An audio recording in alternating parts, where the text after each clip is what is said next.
if you have a GRS Benchmate, this is a fantastic tool.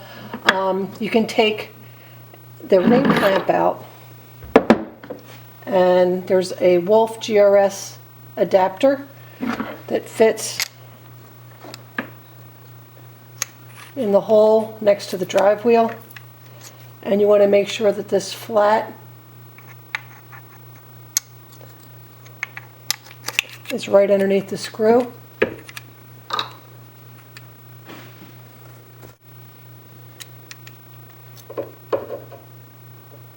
And I'll tighten that up. Now I can put this in the GRS Benchmate, and it's just fantastic. You can just angle this however you want. So you can use the end wheel to take down a sprue. One of the things that's counterintuitive about using a belt sander is you want to use a minimal amount of pressure. Very light pressure will actually cut much faster, and you won't wear out the belts. You can also use the sander. I usually spin it around and work with it this way. I also use the top, the flat part. Again, very light touch will give me the best results.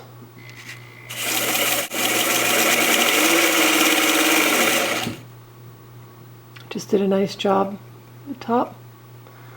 And now, one of my favorite things, you can do all this with the other clamp that it comes with, but it is much easier to do it.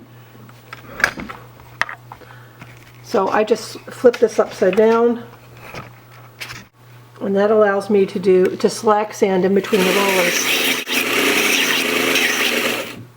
This is also good for doing dome surfaces. I also use this if I'm doing anything, a complex shape like this. I can get in between the belts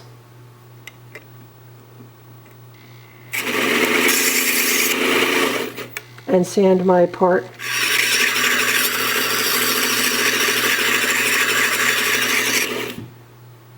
Makes it easy.